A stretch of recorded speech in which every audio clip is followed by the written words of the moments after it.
So today we need to practice one of our strategies. Oh, let me say this, sorry. I'm gonna do the read aloud and then I'm gonna tell you how I prepared for the read aloud, but if I try and tell you that beforehand, you won't know what I'm talking about, okay? So today we're gonna practice one of our strategies that is gonna help us to grow as readers. We use lots of strategies while we read, and a lot of times these strategies take place inside of our brain. So we're gonna practice one of these strategies. The specific strategy we are practicing today is called paraphrasing and figuring it out. Okay? Paraphrasing and figuring it out.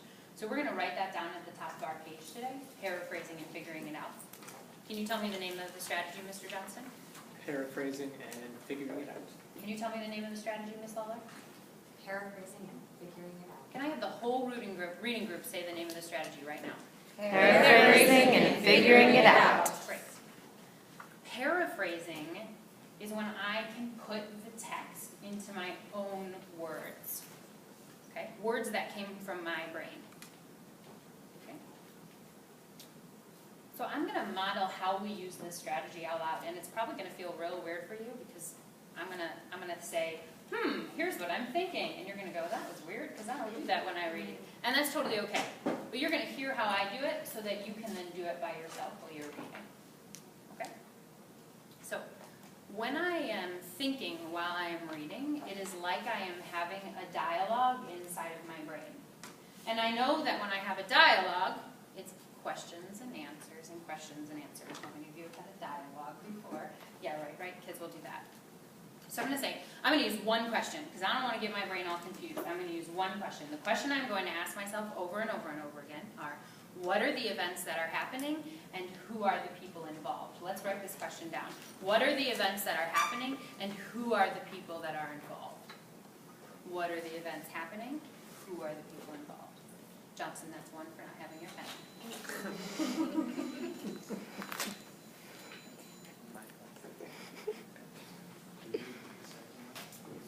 What are the events happening and who are the people involved? Ms. Betty John, can you repeat the question for me? Yeah, what are the events happening and who are the people involved? Murata, can you repeat that question for me? What are the events happening and who are the people involved? Reading group, can you repeat that question for me?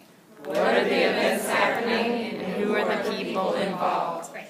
Now I want you to say that to yourself, but I want you to say it inside your head. I want you to imagine that those words are spinning around in your brain. What are the events happening? Who are the people involved? What are the events happening? Who are the people involved?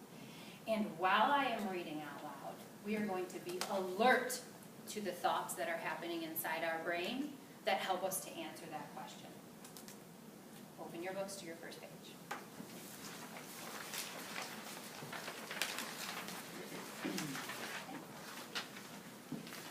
Here we go.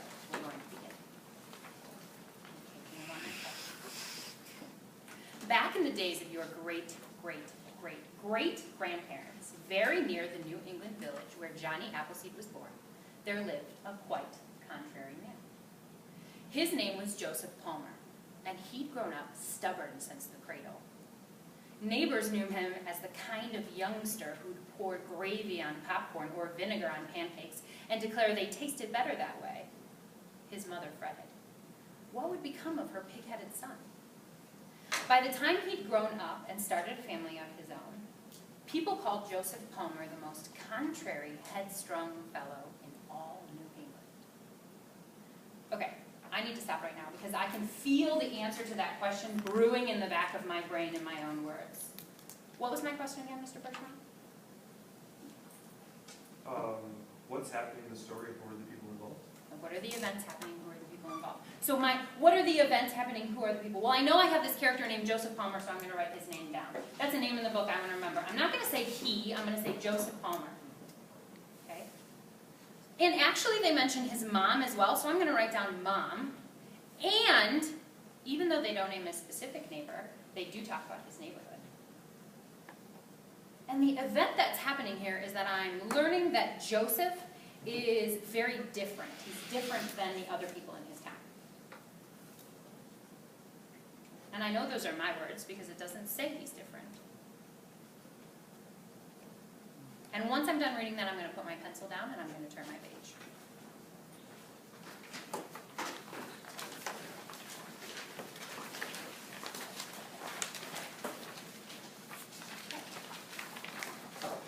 But I know a dialogue is a dialogue, so I can't just stop there. I have to put that question back in my head. What's that question I'm thinking about, Mr. Zerke?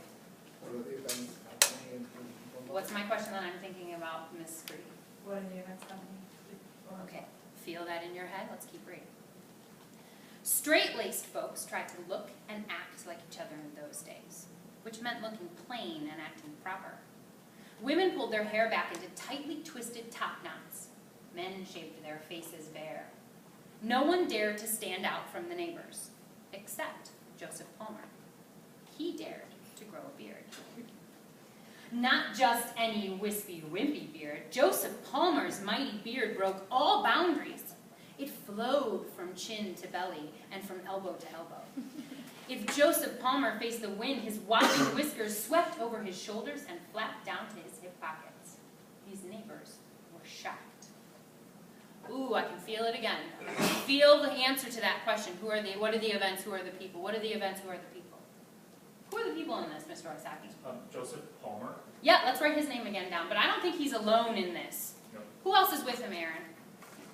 His neighbors are with him, and they're women and men, and they're very strict. Let's stop there. Let's get that down before we go on to our next thought. Erin just shared quite a bit of her own words about what's happening. He's very strict. They're very strict, that's right. But there's this big event that Erin, I bet, is feeling. I bet she's feeling it. She's feeling it in her brain. What's the other big event that's happening here? The big important thing that we're seeing? Ms. Law. He's growing a really big beard. Yep, let's write that down.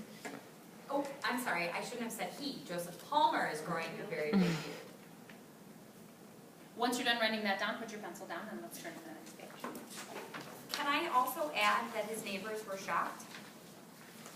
I think that we can, but that's the words in the story, Ms. Lawler. So I'm not actually sure you understand what that means unless you can give them to me in your own words. Would it be Can okay someone, if I added? Ms. Lawler, that's one for interrupting me. Can someone help me out with some words that would come from our brains to talk about what they mean when we say he's shocked, Mr. Flamstead? His neighbors found his beard alarming. There we go. Let's write that in. Let's write that in. I like it. Okay. Let's turn the page. This time, I bet a student reader can read just as well as I can, but you have to read with as much voice as I read. Mr. Williams, do you think you can do it? No? I bet you can do it. Mr. Williams is going to try for us. But I can't continue until I remember what I am thinking about while I am reading. What am I thinking about while I am reading? And everyone would raise their hand because they're super invested children. What am I thinking about while I'm reading? Miss Thomas. I'm thinking about what are the events happening and who are the people involved. Great. Let's get back to reading. Mr. Williams. Beard Palmer, as many called him, turned heads on the street.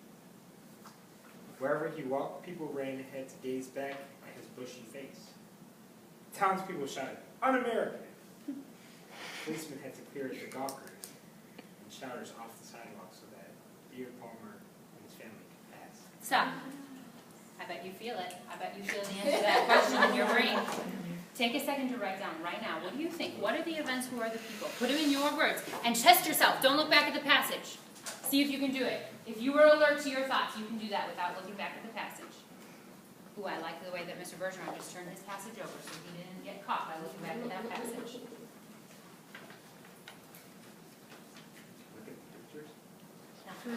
You don't need to because you were alert to your thoughts, Mr. Williams.